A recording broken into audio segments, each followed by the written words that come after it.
बहू बनी ड्राइवर। सीमा की साड़ी रवि से होती है। रवि को नशे की बुरी लत लगी होती है।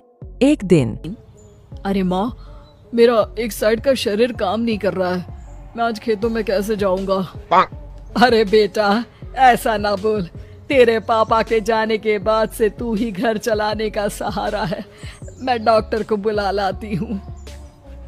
देखिए बहन जी, रोहन के शरीर के एक साइड में लकवा है। अब वो कभी ट्रैक्टर नहीं चला पाएगा। घर में मंहूसियत का माहौल हो जाता है। लीजिए माँ जी, रोटी खा लीजिए। अरे बेटा, मुझे तो भविष्य की चिंता हो रही है। मेरा एक ही बेटा है और वो भी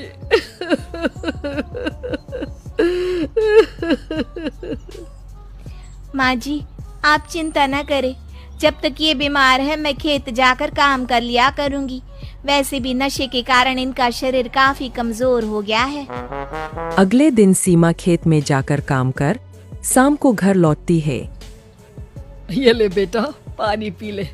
कैसा रहा काम का पहला दिन? माँ जी, काम तो ठीक है, लेकिन मैं अगर ट्रैक्टर चलाना सीख लूँ ना तो काम और भी आसान हो जाएगा। अरे बेटा, दुनिया क्या कहेगी कि औरत होकर ट्रैक्टर चला रही है। माँ जी, या तो हम दुनिया देख ले या अपना घर, कोई बात नहीं। जब ये ठीक हो जाएंगे तो सब ठीक हो जाएगा। अरे बहू, जरा बाहर तो आना। जी माँ जी। बहू, तेरे मामा जी आए हैं, तूने बुलाया था ना? हाँ माँ जी, वो मामा जी ना आज से मुझे ट्रैक्टर चलाना सिखा। सीमा मामाजी से ट्रैक्टर चलाना सीखती है। वो मन लगाकर खेतों में काम करती है। और एक दिन माँ जी, पता है इस बार पूरे गांव में सबसे ज्यादा फसल का उत्पादन हमारे खेतों में हुआ है। इस साल तो खूब पैसे आएंगे। हाँ। सास खुश नहीं होती है। वो चुपचाप वहाँ से जाने लगती है। तभी सीमा उसे रोक लेती है। क्या हुआ माँ जी, आपको खुशी नहीं हुई? बेटा, आज डॉक्टर साहब बोल रहे थे कि रोहन के ठीक होने के लिए 5 लाख रुपए की जरूरत है। समझ नहीं आ रहा क्या करूं। सीमा शांत हो जाती है।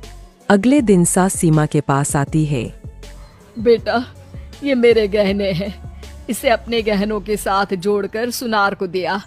जितने पैसे हो ले आ, डॉक्टर को आज ही देने हैं। सीमा अपने गहने और सास के गहनों को लेकर दुकान में बेचकर पैसे लेकर घर आ जाती है। माँ जी, सिर्फ 3 लाख रुपए का ही इंतजाम हो पाया है। बाकी के पैसे कैसे आएंगे? बेटा, अब तो एक ही चारा है, हमें जमीन भी बेचनी पड़ेगी। माँ, खेत बेच देंगे तो खाएंगे क्या? अरे बेटा, कोई दूसरा चारा भी तो नहीं है। रोहन ठीक हो जाए तो वो मेहनत करके इससे भी बड़ी जमीन ले लेगा। सास बहू मिलकर खेत भी बेच देते हैं। अब पूरे पैसे लेकर सास डॉक्टर के पास जाती है। डॉक्टर साहब, ये लीजिए सारे पैसे। बस किसी तरह मेरे बेटे को ठीक कर दीजिए।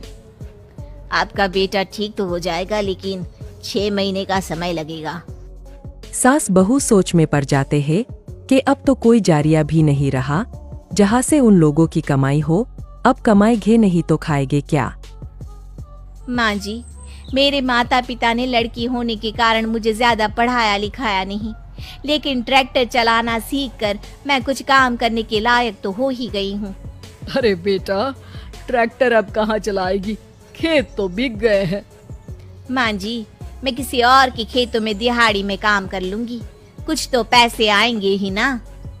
कहकर सीमा काम करना स्टार्ट कर देती है। जैसे तैसे उन पैसों से गुजारा चल ही रहा था। माँ जी, पास के अस्पताल से मुझे नौकरी के लिए ऑफर आया है। पैसे भी ये 4 गुना ज्यादा मिलेंगे और अब खाने पीने दवाई के साथ हम कुछ पैसे भविष्य के लिए भी जोड़ पाएंगे। लेकिन काम क्या है बहू? माँ जी, मुझे अस्पताल की एम्बुलेंस चलानी है। अरे, तू तो मेरी बहू नहीं, बेटा है। बेटा, जरूर जा बेटा। और हाँ, तूने पूरे गांव में एक मिसाल कायम कर दिया कि हर काम हर कोई कर सकता है। उनके लिए लड़की या लड़का होने की कोई जरूरत नहीं। सीमा मन लगाकर काम करना शुरू कर देती है। आगे जाकर वो